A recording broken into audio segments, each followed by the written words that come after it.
We can't allow the Trump administration to try to use cute names and cartoons to wallpaper over depraved immigration policy.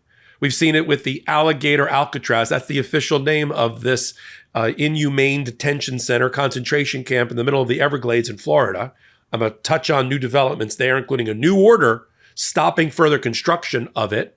And now we've got the announcement that Kristi Noem announced that there's going to be a Speedway Slammer 75 miles from Indianapolis, the Indianapolis Speedway. Okay, because I guess they want to make it cute, make it a coloring book cute for kids. They used a AI-generated car. We'll put a picture of it here. An AI-generated Indy car covered with ICE logos and the number 5 car. The only problem is, and we caught it, number 5 is driven by the only Mexican driver in the IndyCar series right now. He's in the second place, Pato O'Ward from Monterrey, Mexico. You think that was random, that they just randomly picked the only Mexican driver in the Indy race? I don't think so. Let me give you the two stories here together as one, as we call out the Trump administration every day, every way. You're here on the MeidasTouch Network. Hit the free subscribe button if you can to support us. Come over to Legal AF YouTube channel and do the exact same thing. I'm Michael Popok. Let's get to it. Alligator Alcatraz is the name. I'm not calling it that. Now, two groups have joined together, the Miccosukee tribe, powerful, powerful tribe of Native Americans here in Florida, along with the Seminole tribe. And they see the Everglades as sacred ground, their words, sacred and holy ground for the Seminoles and for Florida. From an environmental standpoint, the Everglades, the tributaries, the wetlands, Lake Okeechobee is what keeps Florida from shriveling up in the heat and disappearing. I mean, let's be honest. It would just spontaneously combust if it didn't have the waterways and the Everglades and the Lake Okeechobee feeding and all that. And a lot of money, billions and billions of dollars, federal money included, has gone into the restoration of the Everglades, right? To open up, it's like Roto-Rooter, to open up blocks, to make sure there were no dams, to make sure water is flowing properly and in the right direction. It is something that if you ever get out there, it's hot as heck in the summer, but there's a pristine beauty about it to be somewhere in the Everglades. I've done some hiking and biking in there.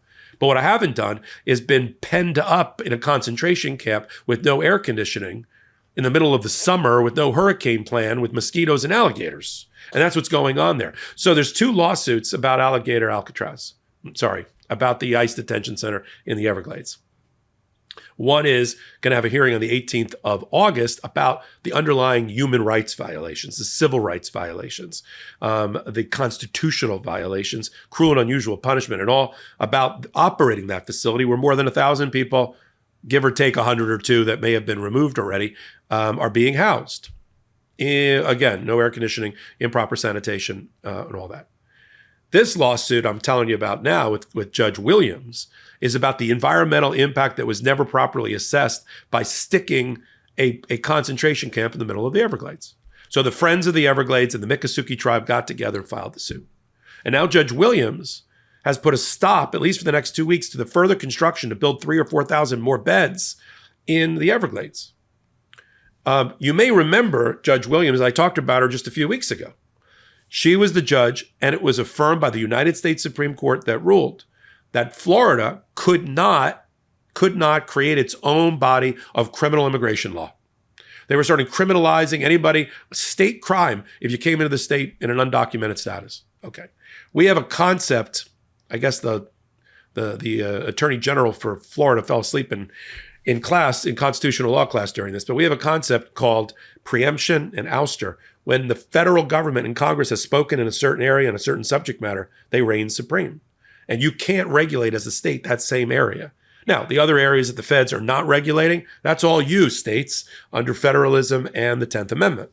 You ever have a meal that just stays with you? Like for me, it was this spicy citrus marinated grilled fish thing I had on vacation last summer. It was perfectly charred, bursting with flavor, and I still crave it. That's exactly what Cook Unity delivers. Meals so good they stick in your memory.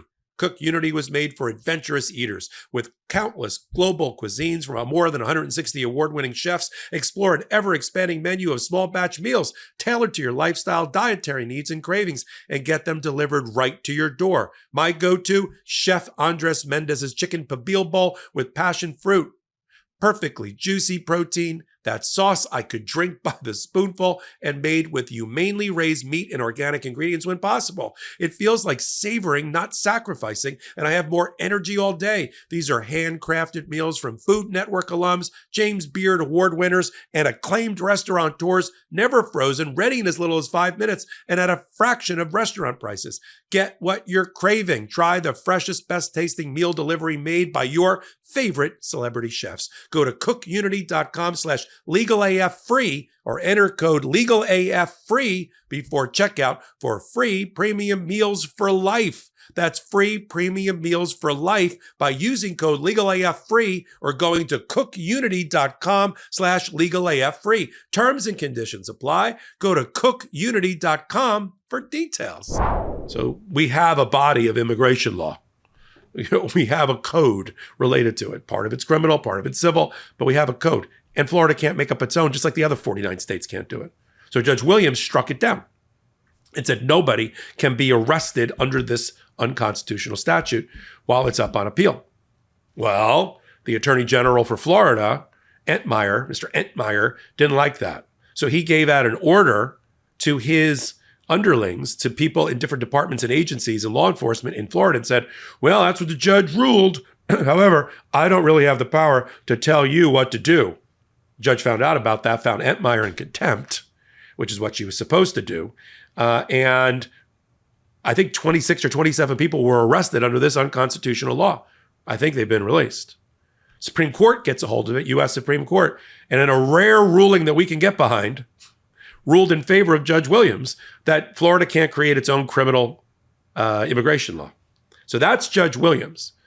You know, that's pretty heady stuff, right? You get affirmed by the United States Supreme Court. So she just issued that injunction about the further construction on environmental grounds until all of the briefing is in. But she thinks more likely than not that the Miccosukis and the Friends, the Florida Everglades, are going to win that case, which would keep it to. Now, she has not stopped. To be fair, to be straightforward, she has not stopped the operation of Alligator Alcatraz. Sorry, the Immigration Detention Center in the Everglades. See my point? Once they start using these little catchy names, it completely divorces the inhumanity of what's going on. Because now we're talking about Disney figures. So now let me move on to the Indianapolis 500 and the Indianapolis Motor Speedway. People that know me know that I'm a car buff. I've raced cars myself at Homestead Motor Speedway, not Indy cars, but I've raced cars.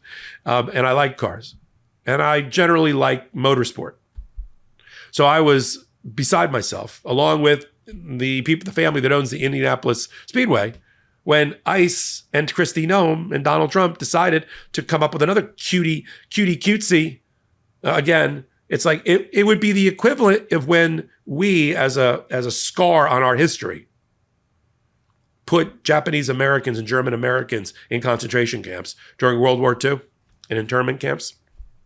If we gave them cutesy names. I don't know, like, Chop Suey concentration camp, something both racist and, and offensive and cartoonish, or the Kraut cage for the Germans, right? Now, only in Trump world, in Trumplandia, would you think to call it I almost called it the Speedy Speedway. Would you call it, what they're calling it related to the Indianapolis 500 and the Indianapolis Motor Speedway?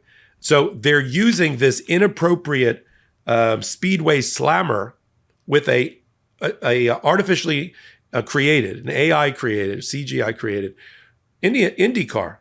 And they got to use Pato O'Ward's number. They picked the only Mexican, or five's Kristi Noem's favorite number. And so the family that owns the Indianapolis Motor Speedway said, we don't like people using our intellectual property without our permission. And the government fought back. Oh, this is ridiculous. Or we didn't use your right. You got Speedway Slammer with an Indy car. I don't know how that's not a violation and if I were them, I'd bring the suit. Now they interviewed Pato O'Ward. He was just sort of, disappointed. And like, why am I being picked out? Because I'm from Monterrey, Mexico, But this is what we're calling out here on MeidasTouch. There is a method to this madness. to try to make cartoonish acceptable and normalize things like we're operating concentration camps and putting people in them, sometimes outside without proper heating and cooling, and so it has a cutesy name that the kids can get behind. What are you going to start doing next? Start selling Pokemon stickers and other cards and things, with all the, collect all 10 of the ICE immigration centers. That's where we're going? Not on my watch. Not on your watch. And you're watching Legal AF and MeidasTouch Network. Take a moment. This is the way you support us. Hit the free subscribe button here. Come over to Legal AF, the YouTube channel. Do the exact same thing. If we can just get like 1% of the audience that enjoys our videos to actually subscribe, we'd be done asking. It's all free.